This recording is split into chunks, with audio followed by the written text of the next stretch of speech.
उस भक्त ने लाला को अपनी गोद में लिया। देखिए, एक भाव तो ये हुआ, जिसने भी जो भी दान पाया उसने कोई भी दान नहीं रख पाया, उसने सब फेंक दिया। बोले हमें तो केवल लाला के दर्शन चाहिए। अरे धन का हम क्या करेंगे, यहाँ तो परमानंद लुटाया जा रहा है। सारा कुछ दान फेंक दिया। और जब दान फेंक कर, धन रूपी दान को फेंक कर जिस समय लाला को गोद में लिया, तो महाराज लाला से नयन मिलते ही, लाला से नेत्र मिलते ही पता है क्या हुआ? जे ही पावा, जिसने भी लाला को पाया, राखा नहीं ताहू। ताहू माना होता है अंधकार, ताहू माना होता है अहंकार, ताहू माना होता है गुमान। जिसने भी लाला को पाया, उसने, लाला ने उसके अंदर गुमान, अहंकार, अंधकार रहने नहीं दिया। और जब तक आपके अंदर अहंकार है, आप लाला को पा ही नहीं सकते। सारे प्रकार के दान बांटे गए, सब प्रकार के दान बांटे गए, लेकिन लाला के परमानंद के दान के आगे कोई भी किसी प्रकार का दान नहीं रख पाया। अनेक देवता वेश बदल बदल कर आने लगे। जैसे ही पता लगा आज हमारे कन्हैया का अवतार हो गया, माधव का अवतार हो गया, सब वेश बदल बदल कर आ रहे हैं। अनेक रूप रख रख कर सब चोरी चुपके लाला के दर्शन करने आ रहे हैं। भोले बाबा मैया पार्वती से कहते हैं, पार्वती हमने भी अपने जीवन में एक चोरी की है। बोले कौन सी चोरी? पार्वती हमने प्रभु के दर्शन की चोरी की है।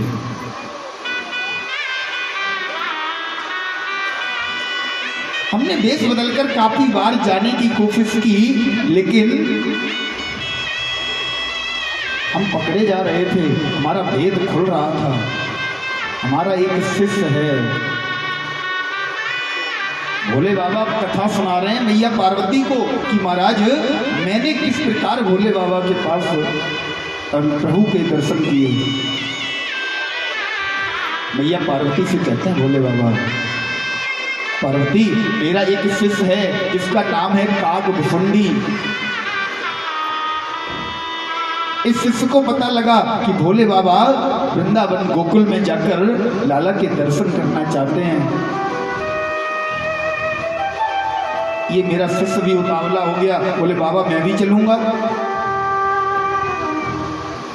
लेकिन चलोगे कैसे, पकड़े जाओगे? बोले एक काम करो। इस शिष्य ने मुझे एक उपाय बताया। बोले बाबा एक काम करो, आप हस्तरेखा विशेषज्ञ बन जाओ। हस्तरेखा विशेषज्ञ, गोकुल की गलियों में घूमेंगे, प्रचार मैं कर दूंगा कि आप बहुत अच्छी हस्तरेखा विशेषज्ञ हो। और एक बात और बताएं, माताओं को अपने लाला, अपने पुत्र का भविष्य जानने की बहुत जल्दी रहती है, बहुत जल्दी।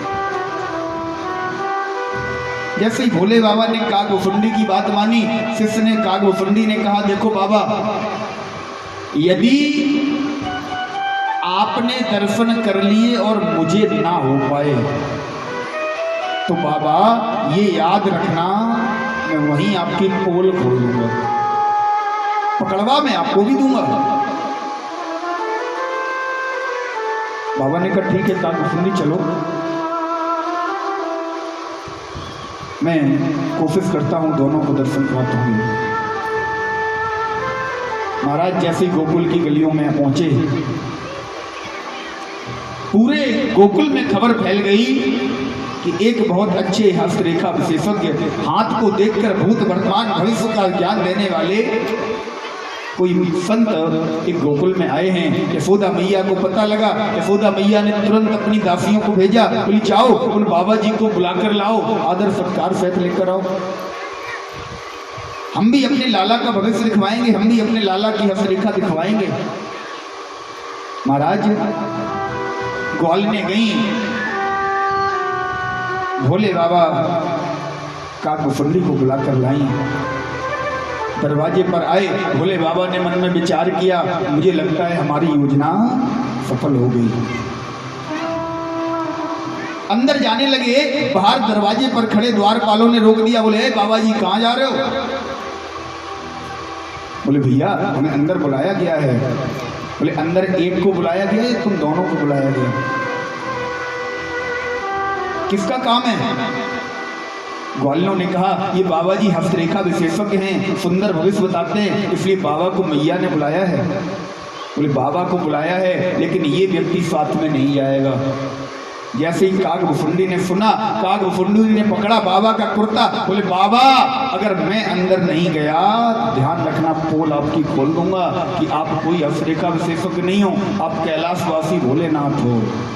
बाबा ने कहा कागभुफुंडी रुको, अभी मैं कुछ करता हूँ। बाबा ने ग्वालियों से कहा कि ग्वालियों देखो बात दरअसल ऐसी है, मैं वृद्ध हो चुका हूं, मैं वृद्ध हो चुका हूं, मुझे आंखों से दिखाई नहीं देता है, इसलिए बोले वृद्धावस्था है मेरी और आयो है गचुदोष,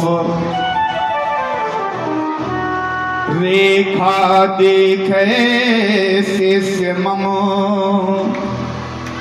हम बरने गुण दोष।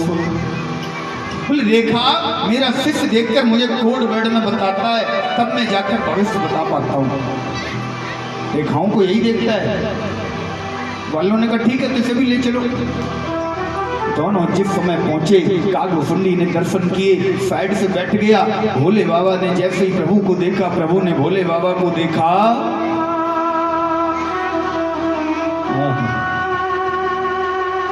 प्रभु ने कहा बाबा अभी 2 दिन हुए आप यहां भी आ गए। बाबा ने कहा क्या करूं माधव, क्या करूं प्रभु, तुम्हारे बिना रहना मेरा मुश्किल है। प्रभु ने कहा देखो दोनों की बात नेत्रों में चल रही है कि नजर ने नजर से मुलाकात कर ली, रहे दोनों खामोश मगर बात कर ली। आज भोले बाबा से प्रभु कह रहे हैं कन्हैया हमारा 2 दिन का छोटा सा इत्तूफा कन्हैया कह रहा है। बोले बाबा अगर मैया को पता चल गया ना कि आप भोले बाबा हो, मेरे दर्शन करने आए हो, मैं भगवान हूँ, तो मैया अभी उठाएगी और मुझे एक पूजा की अलमारी में बिठा देगी। थोड़ी सी 4 दाने में फ्री सुबह, 4 दाने में फ्री शाम को, 1 अगरबत्ती 1 धूपबत्ती, शाम को दीपक। इतना काम होगा मेरे साथ।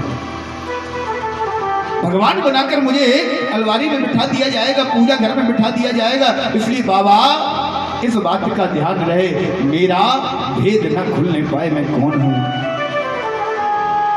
बाबा ने कहा कन्हैया मैं कुछ बोलूंगा ही नहीं। बोले नहीं नहीं बाबा आप जो बनकर आए हो उसी बनकर अपनी लीला करो। मैया आई, मैया ने बाबा से कहा बाबा जरा मेरे लाला का हाथ देखकर बताओ इसका भविष्य कैसा होगा। आज बाबा ने लाला को अपने गोद में लिया, एक तक निहार रहे हैं। अहो भाग्य भोले बाबा के, माधव को कृष्ण की बाल लीलाओं का दर्शन साक्षात गोद में लेकर कर रहे हैं। महाराज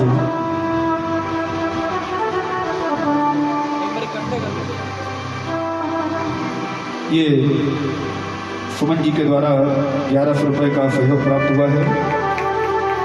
1100 रुपये काजल जी के द्वारा अब से सहयोग आया है और भैया मोनू जी के द्वारा 500 रुपये का सहयोग आया है।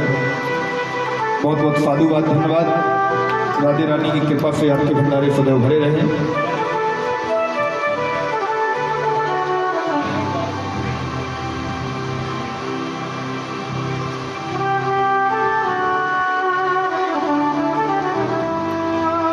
महाराज भोले बाबा ने लाला का हाथ अपने हाथ में पकड़ा और हाथ देखकर कहने लगे बोले मैया आपका लाला इस पूरे ब्रजमंडल का नेतृत्व करने वाला होगा, पूरे ब्रजमंडल का नेतृत्व करने वाला आपका लाला होगा। मैया प्रसन्न हो गई, इसका भविष्य बहुत सुंदर होगा, ऐसा लाला आज तक ब्रज में हुआ ही नहीं, ना होगा। मैया और प्रसन्न हुई, लेकिन भोले बाबा ने कहा मैया एक बात है। बोले क्या? मैया एक दुख की बात है, तुम्हारे लाला के मस्तिष्क में मुझे दिखाई दे रहा है कि इसके पैर में, इसके चरण में एक ऐसी रेखा है जो इसे कभी घर पर रहने नहीं देगी। मैया ये तुम्हारा लाला इधर उधर भटकता रहेगा। जैसी मैया ने सुना, मैया दुखी हो गई, हृदय कंपायमान हो उठा। बोले बाबा ऐसी कौन सी रेखा है जिस रेखा के कारण मेरा लाला पूरा जीवन घर से बाहर रहेगा? बोले हाँ मैया एक रेखा है। बोले इसका कोई उपाय है?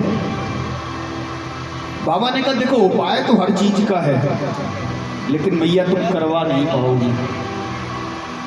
मैया ने कहा देखो बाबा मैं अपने लाला के लिए सारे गोकुल का, सारे वृंदावन का खजाना लुटा दूंगी, केवल मेरा लाला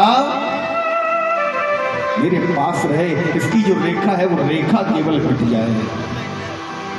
बाबा ने कहा नहीं मैया खजाना नहीं चाहिए, एक फूटी देली भी नहीं लगेगी। बोले फिर? लेकिन मैया फिर भी आप नहीं करवाओगी। मैया ने कहा बाबा आप हमें बताओ तो सही। बाबा ने कहा देखो मैया उपाय ये है कि आपके लाला के चरण में जो रेखा है उस रेखा को मिटाना होगा। बोले कैसे मिटेगी? बोले यदि मैं आपके लाला का चरण अपने सर पर घुमाऊंगा, अपने सर पर फिराऊंगा तो ये रेखा मिट जाएगी। मैया ने कहा देखो बाबा ये नहीं हो सकता। क्यों?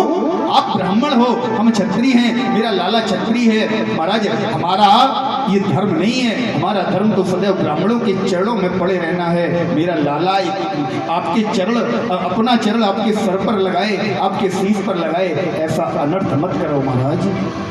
क्यों पाप का भागी बनाते हो? बोले मैया देखो हमने तो पहले ही कहा था आप उपाय करवाओगी ही नहीं।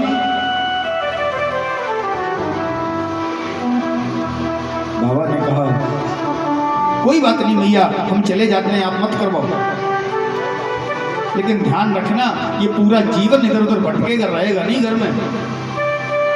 मैया ने कहा बाबा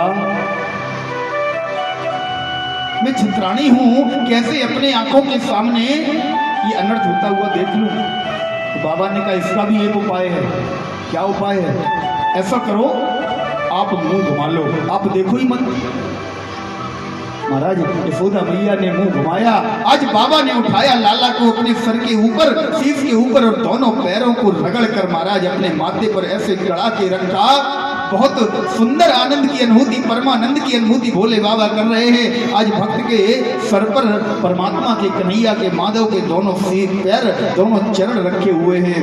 धन्य हो गए भोले बाबा। बहुत देर तक अपने चरणों, अपने लाला के चरणों को अपने शीश पर रखे रहे।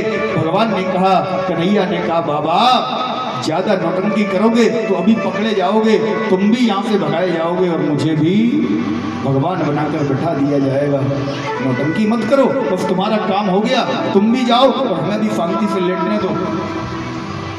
आज बाबा ने काकभुसुंडी ने बड़े सुंदर तरीके से लाला के दर्शन किए। अनेक सिद्ध योगी, मुनि, तपस्वी, नाग, सुर, गंधर्व, किन्नर, यक्ष सभी वेश बदल बदल कर लाला के दर्शन करने आ रहे हैं। इधर मथुरा में जैसे ही कंस को पता चला कि महाराज तुझे मारने वाला गोकुल में उत्पन्न हो चुका है, कंस ने एक आपातकालीन व्यवस्था बुलाई, आपातकालीन बैठक बुलाई। उस बैठक में यह प्रस्ताव रखा गया कि किसी भी प्रकार से गोकुल में जाकर, अभी केवल 5वां दिन हुआ है, कंस ने एक ऐलान, एक फरमान जारी कर दिया। बोले 2-4 रोज का जो बालक गोकुल में तुम्हें मिलने